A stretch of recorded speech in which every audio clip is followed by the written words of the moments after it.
विश्व ब्रह्मांड के समस्त तीर्थों में जब करने से जो कई गुना फल मिलता है, वृंदावन में लाख गुना उसका फल मिलता है, क्योंकि धाम है। एक माला करो तो 1,00,000 माला के बराबर होता है। वृंदावन धाम ये 1,00,000 माला के बराबर, एक माला 1,00,000 माला के बराबर, क्योंकि ये भगवान का श्रीधाम वृंदावन है, ये प्रियाजू का निज महल है। तो अगर हम इन स्थानों पर जाएं तो जरूर हम एकांत में बैठकर जब करें, ज्यादा लाभ मिलता है। रोग शोक इनकी कोई परवाह न रह जाए। एकमात्र आनंद सिंधु श्री कृष्ण का विधान मान करके हम हर परिस्थिति को सहते हुए भगवत स्मरण एक तार चल रहा है, तो हमारी शरणागति पुष्ट है। तो हम शरणागत हैं भगवान के।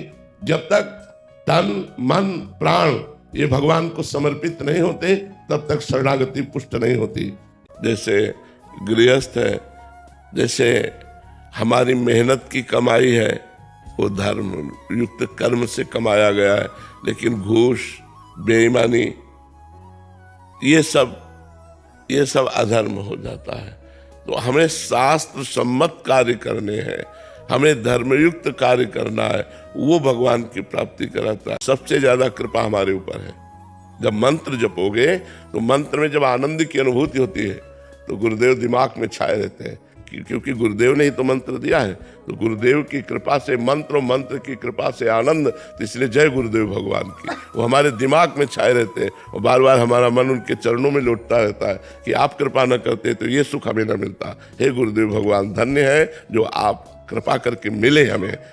उमा कहूँ मैं अनुभव अपना, सत हरि भजन जगत सब सपना। तो जगत में मृत्यु को आप सत्य कैसे कह सकते हैं? मृत्यु किसी की होती ही नहीं। जीवात्मा है, वो अजर अमर अविनाशी है। पंचभूत है, वो अपने भूतों में मिल जाते हैं, उनका भी नाश नहीं होता। तो फिर नाश किसी का हुआ ही नहीं। एक आकृति का नाश होना मृत्यु मान लेते हैं, एक आकृति का नया रूप धारण कर लेना जन्म मान लेते हैं।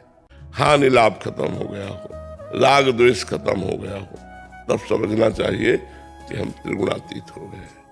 त्रिगुणातीत होना ही मनुष्य जीवन का लक्ष्य है। पर पहले सत्वगुण को बढ़ावे, फिर सत्वगुण को, जैसे कांटे से कांटा निकालकर हम दोनों का त्याग कर देते हैं, ऐसे सत्वगुण से रजोगुण तमोगुण को शांत करके हम सत्वगुण का भी त्याग कर देते हैं और गुणातीत अवस्था को प्राप्त हो जाते हैं। सत्वगुण से रजोगुण और तमोगुण को शांत करें, किसका प्रश्न है? पहले हम सत्वगुण की वृद्धि करें, रजोगुण और तमोगुण को सत्वगुण से शांत करें। हमारा भोजन सात्विक होना चाहिए सबसे पहले। तो जो शराब पीते हैं, मांस खाते हैं, अंडा खाते हैं, इस तरह के व्यवहार करते हैं, वो तो राक्षसी प्रवृत्ति है, वो साधना के योग्य ही नहीं है।